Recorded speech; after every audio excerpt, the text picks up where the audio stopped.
Il est très humain, c'est vrai. Qu'il affirme peut-être le principe dialogique, mais il le pratique aussi, de toute façon. Disons, dès la première rencontre que j'ai eue avec lui, il y a aussi donc, le problème, n'est-ce pas, qu'il a, dans un premier temps, m'identifié avec mes 68, etc. Et j'ai vu qu'il y avait donc un problème. Mais justement, cette volonté par lui, donc, affichée de résoudre tout par la discussion, par la voie du dialogue, qui a fait donc que là, même eu l'occasion, de toute façon que j'ai vu, il est allé vers aussi ceux qui l'ont critiqué. Il aimait le dialogue. Je me rappelle aussi, par exemple, qu'il a eu la volonté, alors que lui, il est un défenseur vraiment de la laïcité, et grand défenseur de la laïcité, et surtout du principe du savoir contre le principe de la foi. Et malgré ça, il a accepté de discuter publiquement à l'Académie de Tutzing avec le cardinal Ratzinger, le futur pape Benoît XVI. N'est-ce pas, justement, toujours en défendant très gentiment ses positions. Et bien sûr, il n'y avait pas d'accord, cette discussion ne pouvait que déboucher sur un désaccord préprogrammé. On ne va faire des concessions, mais évidemment, c'est-à-dire qu'il cherche, on ne peut pas dire la confrontation, mais il a toujours essayé de dialoguer, de résoudre tous les problèmes les plus difficiles par le dialogue. Ça, c'est tout à fait honorable, n'est-ce pas? Et là aussi, on peut dire, en Monica, lorsqu'il y a eu un problème, justement, avec les éditions Soukamp, il a intervenu en mon faveur, il a manifesté sa solidarité, il est allé téléphoner, etc. Il était intervenu avec son autorité, n'est-ce pas, pour justement qu'on obtienne que ma biographie d'Ernst Bloch soit publiée chez Soukamp, comme il était prévu, etc. Alors, il n'a pas toujours réussi. À l'époque, il n'est pas toujours écouté. Mais pour moi, il a eu, comme Hans Magnus Enzensberger aussi, à l'époque, donc lorsque le problème s'est posé aussi, on n'a pas voulu écouter, donc, et il a là-dessus, ensemble avec Enzensberger, pris la décision de se retirer, de démissionner donc, du comité scientifique des éditions Soukamp. Justement parce que, voilà, à cause de ce qu'ils ont fait, alors, de cette histoire avec la biographie de Bloch, etc. Il était très mécontent, et quand sa notoriété n'a pas été respectée, il a tiré des conséquences. Au moins, il a eu le courage. Donc ça caractérise sa position aussi, on parle de position politique, n'est-ce pas? Donc, et pour lequel il a été attaqué, il a une certaine solidarité. Mais en même temps, il n'a pas la radicalité d'un Jean-Paul Sartre ou d'un Ernst Bloch ou d'un Herbert Marcuse. C'est très très clair. Il n'a pas cette radicalité tout simplement parce qu'il est c'est un secrétaire polichinelle qu'il est proche des sociodémocrates, du SPD. Il est très clairement positionné sur la voie que les changements de notre société ont besoin doivent être produits par des réformes, et pour la réforme et pour le dialogue. C'est son problème, c'est pourquoi il a critiqué l'action de la gauche radicale, par exemple en mai 68. Parce que mai 68, on était de se trouver dans la même situation d'Adorno, n'est-ce pas, qu'à un moment donné, donc, la révolte a débordé sur l'Institut de recherche sociale, ça a été occupé par les étudiants, et il y a eu, on peut dire, évidemment, des dérapages, des dérives presque surréalistes qui se sont produits, à l'égard d'Adorno notamment, mais aussi à l'égard de Habermas. Habermas, c'était avec Adorno, et là, il y a eu ce monde fâcheux, alors, qui est sorti du fascisme de gauche. Ça lui a créé énormes problèmes avec cette gauche radicale, etc. Mais Habermas s'est rendu compte, et après, il a il n'a jamais abandonné l'esprit de l'ouverture. Il y a même, après cela, et moi j'ai discuté franchement avec lui, j'ai discuté de cela, donc il a admis que bon, c'était peut-être un peu maladroit ce qu'il avait fait, etc. Donc il restait sur la position du dialogue, n'est-ce pas? Et il avait aussi une certaine solidarité, ça, mais pas, disons, je dirais, solidarité sans la compatibilité, disons, d'un Marcuse ou d'un Hansberg ou d'un Jean-Paul Sartre. Là, non. Hein, et vous dites qu'il n'est pas toujours été écouté. Vous avez dit au début aussi que, surtout en France, il est un peu marginalisé par rapport à son importance mondiale. Donc, vous avez dit que c'est parce qu'il n'est pas français, mais peut-être ça joue aussi qu'il est contre les nations et pour plus des gouvernances européennes au moins. Ça joue aussi ou quel est le... Oui, c'est-à-dire il a par exemple dans son livre, on peut lire ce livre sur la dimension républicaine, c'est très clair, et là sur la question de l'État-nation, une position qui est assez intransigeante, parce qu'il est persuadé que l'État-nation est obsolète, n'est-ce pas, donc, que le processus, disons, d'aller de l'État-nation, donc vers une fédération d'États post-nationaux démocratisés, etc., qu'on ne peut pas arrêter ce processus. Il est aussi très engagé sur cette question du transfert de souveraineté nationale, sur laquelle il a été très attaqué, c'est vrai. Donc peut-être, justement, c'était peut-être un handicap, justement, pour en France, parce que dans un pays donc, dont l'histoire dont l'histoire est marquée par la Révolution française, par l'institution de la raison sous la forme de la Révolution française, l'état de droit et la démocratie, etc. C'est-à-dire il y a toujours eu ce lien entre l'État national, la République, le républicanisme et la souveraineté, n'est-ce pas? Donc Habermas ne veut pas bien reconnaître cela. En France, ça c'est un problème aussi pour sa réception. Sa position est considérée par un tas de critiques comme tout simplement comme utopique, on dit. Voilà, c'est une utopie. Et sur cette question justement de la souveraineté, du transfert de nationalité, etc., ça c'est un dialogue sourd parce que ça n'a pas été accepté ni par la droite ni par la gauche, disons, en France. Parce qu'on voit très bien que les Français, par leur tradition sur leur histoire glorieuse, la Révolution, etc., restent très attachés à l'État national. Ils ne sont pas encore, il y a comme s'il y avait un manque de maturité, d'envisager une phase supérieure pour aller du principe de la nation, de la République, de la souveraineté, vers la phase supérieure de supranationalité. Ça, en Allemagne, on peut dire, c'est différent. C'est différent. En France, il y a le bloc, c'est relativement. Merci beaucoup. Oui, monsieur, est-ce que vous pouvez venir vers ici ou on vous entend? Vous ne pensez pas que, vous avez parlé d'utopie, que en fait l'histoire contredit un peu les idées d'Habermas, c'est-à-dire avant la Première Guerre mondiale, les gens croyaient à l'international socialiste et Jaurès a été assassiné et il y a eu la guerre. Avant la Deuxième Guerre mondiale, en France, je ne connais que la France de ce côté-là, il y avait Émile Chartier, dit Alain, qui était un philosophe qui avait fait la Première Guerre et qui était très ami de Paul Valéry et qui, lui aussi, c'est complètement, n'a pas réussi à infléchir le cours des choses. Et il y a eu encore la guerre. Est-ce que, actuellement, nous sommes dans une période qui est très critique? Vous ne pensez pas que les idées d'Habermas sont déjà un petit peu utopiques? C'est le titre de votre livre. Merci beaucoup. Est-ce que c'est des jolies idées mais qui vont jamais voir le jour? Qu'est-ce que vous en pensez? Je pense qu'il faut distinguer l'utopie et l'utopie concrète. Celui que évidemment, alors ces derniers temps, on a, je pense, dans ce livre, le débat qui a eu lieu sur France Culture ces derniers temps avec les spécialistes. Donc il y a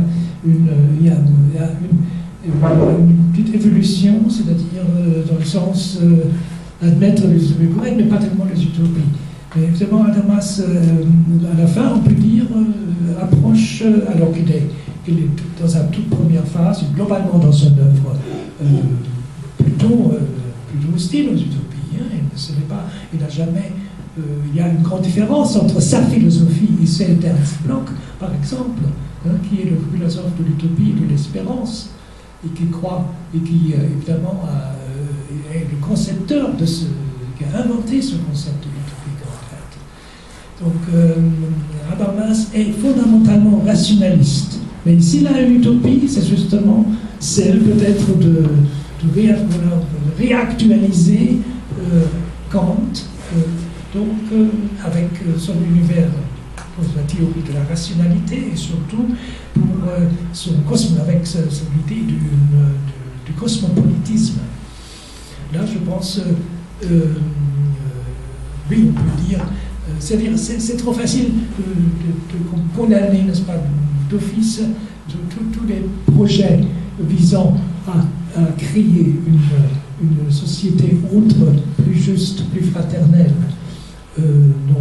créée et fondée sur d'autres principes que ceux de la société bourgeoise, d'utopique, n'est-ce pas? C'est facile de défendre, c'est facile de condamner cela comme utopique, parce qu'en réalité, le problème n'est pas là. Le problème est comment transformer cette société, évidemment, avec toutes ces contradictions, ces injustices,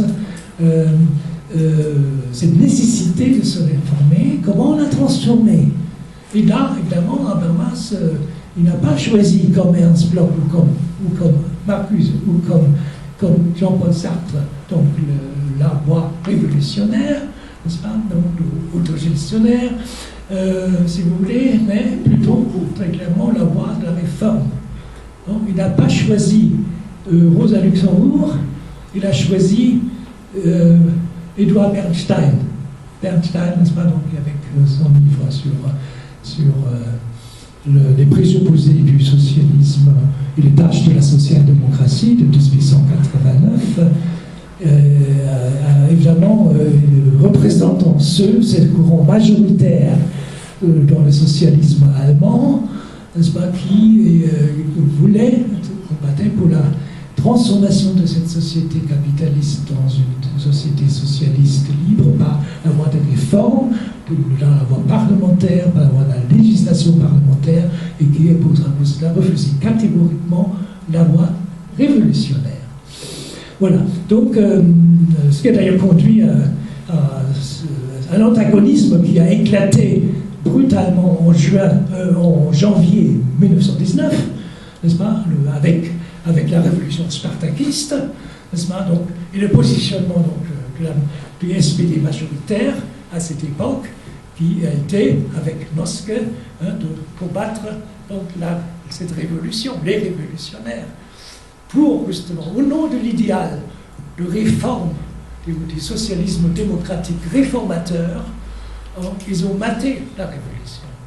C'est ce qui est passé avec Noske, l'assassinat de Rosa Luxembourg, le cas d'Ibnet, par exemple. Alors, il y avait ces deux voies. Habermas est, dès le début, clairement orienté vers le socialisme de réforme.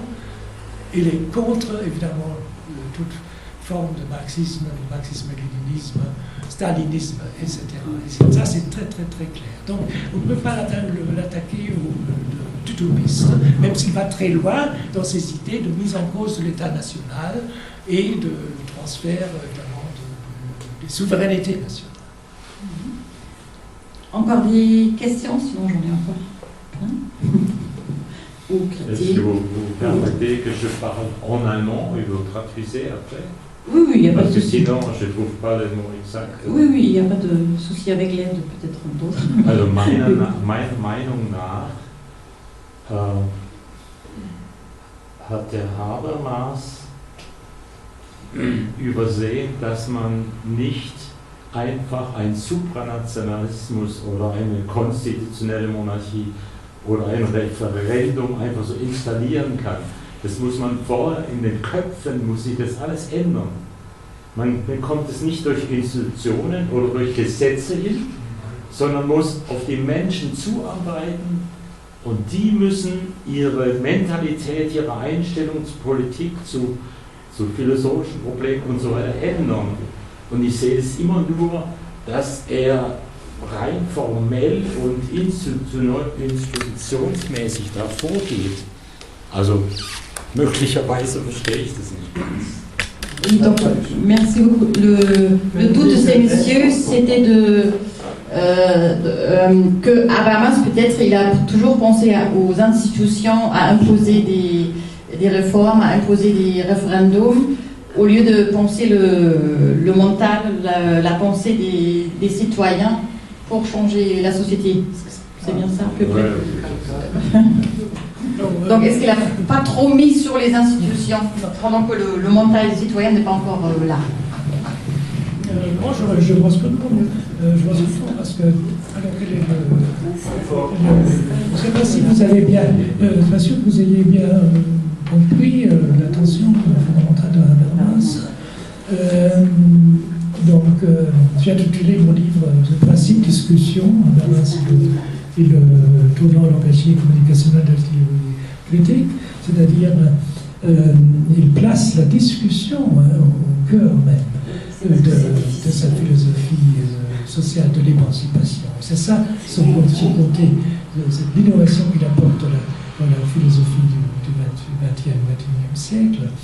Donc, et c'est-à-dire, il est de tout. C'est le contraire de ce que vous dites, parce que c'est le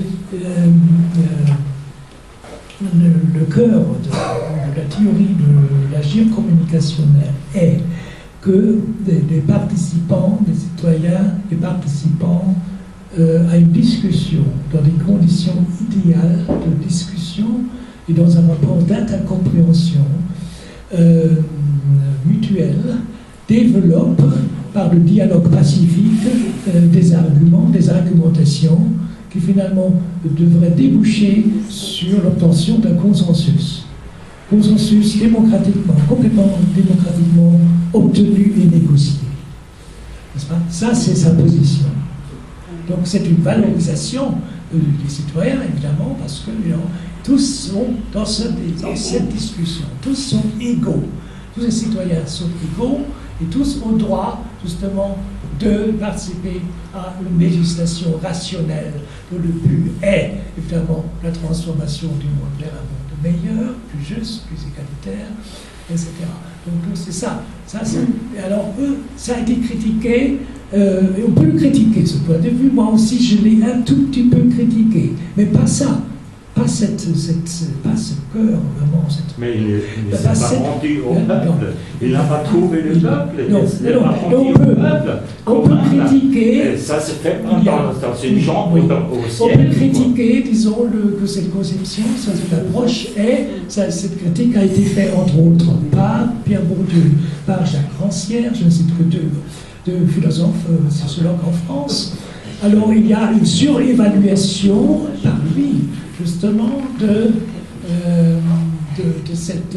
la théorie, de la possibilité d'obtenir par le dialogue un consensus, et une sous-évaluation de la dimension du potentiel de conflictualité et de conflit, justement, qui, dans la réalité, empêche systématiquement donc l'obtention de ce consensus. C'est ça, c'est-à-dire il esquisse il est dans une bulle, dans un univers idéalisé où règne le dialogue et les conditions idéales du dialogue qui dans la réalité dans notre monde n'existent pas.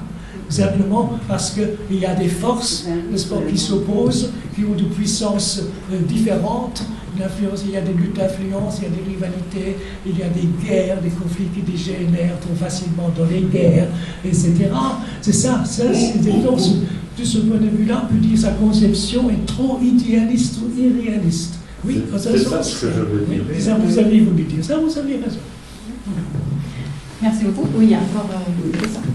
En fait, je ne pense pas qu'on puisse pouvoir opposer l'approche institutionnelle, constitutionnelle à l'approche, disons, de l'établissement d'une sphère publique européenne.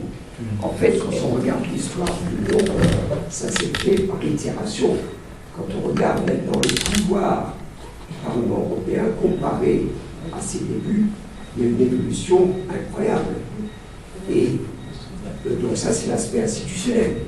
Et cette transformation, cette augmentation du pouvoir du Parlement européen, pour prendre un exemple, a eu aussi un effet sur l'opinion publique et la perception des Européens d'appartenir à quelque chose de commun. Et on l'a vu dernièrement, malgré les pronostics extrêmement négatifs sur la participation aux élections européennes, elles ont dépassé toutes les espérances. Preuve qu'il y a justement, lentement, au fil des décennies, la formation d'un, je dirais très vaguement, d'un peuple européen, d'une conscience européenne. Donc ce que je veux dire, c'est qu'on ne peut pas, à mon avis, séparer l'approche théorique de Habermas d'une approche plus populaire, populiste. Les deux se complètent. Et Habermas a certainement, à travers ses écrits, à travers ce qu'il a fait, eu une influence sur ce processus, sur les deux pieds, ces deux colonnes de ce processus de formation d'une nation européenne. Oui, je suis en désaccord avec vous. Je pense évidemment qu'il y a eu des progrès, c'est évident, des progrès substantiels même. Je pense que ce serait faux de penser Habermas n'est pas du tout un fétichiste des institutions, parce que je pense que ces institutions doivent être réformées. Ce qui est déterminant pour son positionnement, justement, c'est ce qu'on va appeler son démocratisme radical, c'est qu'il est persuadé qu'il y a, évidemment, il y a des graves erreurs aussi qui, malgré tous ces problèmes, les commises, n'est-ce pas? Et ce sont essentiellement des problèmes de légitimité, de manque de légitimation. Il faut développer les institutions européennes, effectivement, dans le sens qui vont dans le sens, d'une intensification de l'Union européenne, mais il faut surtout les démocratiser. C'est-à-dire, parce que les problèmes sont venus, évidemment, du fait que les adversaires de l'Europe, donc ceux qui, du point de vue du nationalisme, du souverainisme, ont beaucoup critiqué, sont allés jusqu'à la volonté de détruire l'Europe par un retour forcé à l'État-nation aux frontières. Ils ont pu exploiter le fait que certaines institutions européennes n'ont pas été légitimées démocratiquement. Et ça, c'est pour l'Union européenne, c'est-à-dire notamment l'Eurogroupe et la Commission, n'est-ce pas? Donc, parce qu'ils n'ont pas été légitimés ils n'ont pas été élus, ça n'ont pas été élus, le président aussi de l'Union européenne n'est pas élu directement. Oui, une critique de légitimation qui est largement partagée par plein des opposants. À Bruxelles, oui, encore une question. Sans micro. Donc, j'adore le philosophe Habermas. Je connais bien une sorte de sociologue, et lorsqu'il parle en tant que sociologue d'institutionnalisation et de constitutionnalisation, là, il n'est plus sociologue. Là, il emploie des termes politologie, et là, il n'a même pas la compétence, dis-je dans mon arrogance. Et là, il n'arrive pas à convaincre les sociologues, puisque la sociologie, comme disait monsieur, c'est la mentalité, c'est la prise de position, c'est dans le tête. Et là, il n'arrive pas avec ses idées que le constitutionnalisme européen, ça ne fonctionne pas jusqu'à maintenant. Et pour le sauver, je peux encore citer une citation de notre Goethe sur tous les philosophes, surtout sur Voltaire. Goethe disait sur les philosophes, j'ai l'impression qu'ils sont dans une montgolfière, et là, ils voient un peu de la montgolfière, ils voient la société, ils voient les peuples, et ils jugent les peuples. Goethe ne continue pas, mais il aurait dû dire, mais en réalité, tout près, entre les individus, entre les citoyens, vous ne réglez même pas, vous avez parlé de citoyens, très bien, et quel est le mot allemand pour citoyen? Non, ça veut rien dire en allemand, en autrichien, dans la langue allemande. La langue italienne, il n'y a pas le mot citoyen. Nous, les Allemands, on ne peut même pas distinguer entre citoyen et bourgeois. Parce que l'allemand ne fait pas la distinction entre bourgeois et citoyen. La langue allemande n'est pas faite. Non, elle n'est pas capable, de distinguer depuis 1789 entre citoyen et bourgeois. Elle n'est pas capable. Donc comme ça, la mentalité italienne, allemande, ils n'arrivent même pas à suivre l'idée idéale de Habermas. Ils ne sont même pas capables. insuffisance. Oui, il y a toujours, je pense qu'il y a plusieurs qui vont dans ce sens-là, de dire que peut-être Habermas était un peu dans sa bulle, il n'arrivait pas à parler directement peut-être avec le peuple, peut-être ça c'est un peu le problème de tous les philosophes qui utilisent un langage qui n'est pas très accessible pour tout le monde, ça c'est pas spécifique à Habermas, je pense que c'est certainement valable pour Bloch ou autres aussi. Quelle est votre défense, ou même pas, peut-être vous êtes de même avis? dire que on peut opposer à ce qui a été dit, n'est-ce pas? Si vous prenez la conclusion, le dernier chapitre de ce livre d'Habermas sur la constitution de l'Europe, cet essai. Alors justement, il n'est pas, c'est le contraire, je dirais, du philosophe. Les philosophes intervenant autrement, mais comme un peu comme Sartre, donc il s'identifie quand même comme le philosophe, qui a le devoir d'intervenir sur les affaires de la société, n'est-ce pas? Comme Sartre l'avait déjà proclamé en 1945. Donc, c'est par exemple, alors je voudrais rappeler ce qu'il dit, parce que quelle est la conclusion de son livre, sa constitution de l'Europe? Bien sûr, il a bien défendu les principes, n'est-ce pas, les leitmotifs. J'ai pu exposer les leitmotifs de cette pensée. Mais évidemment, je n'ai pas pu aller jusqu'à la conclusion. C'est pourquoi je voudrais faire un petit peu de remarque là-dessus, parce que c'est précisément ça, c'est-à-dire qu'il est proche des gens. Il n'est pas dans une tour d'ivoire. Il est en rupture avec une certaine tradition de l'intellectuel allemand enfermé dans une tour d'ivoire, dont il vit de loin, regarde, n'est-ce pas, vers ce qui se passe dans les sociétés. Donc il est dedans, et on est juste, c'est-à-dire il souffre justement. Il souffre du malaise, du malaise dans lequel se trouve cette société européenne. Il parle de politique Verdrossenheit. C'est ces dernières phrases dans ce livre, n'est-ce pas? Donc il y a un malaise dans la politique. Voilà. Donc, il parle il évoque Schröder, il parle de Joschka Fischer, etc., comme ceux qui finalement ont quand même voulu, qui étaient guidés par la finalité de conduire à une unité, à l'union de l'Europe. Et alors, 2005, avec le référendum français hollandais, alors il y a une cassure terrible, n'est-ce pas, et qui bloque le processus. Et il dit aussi, voilà.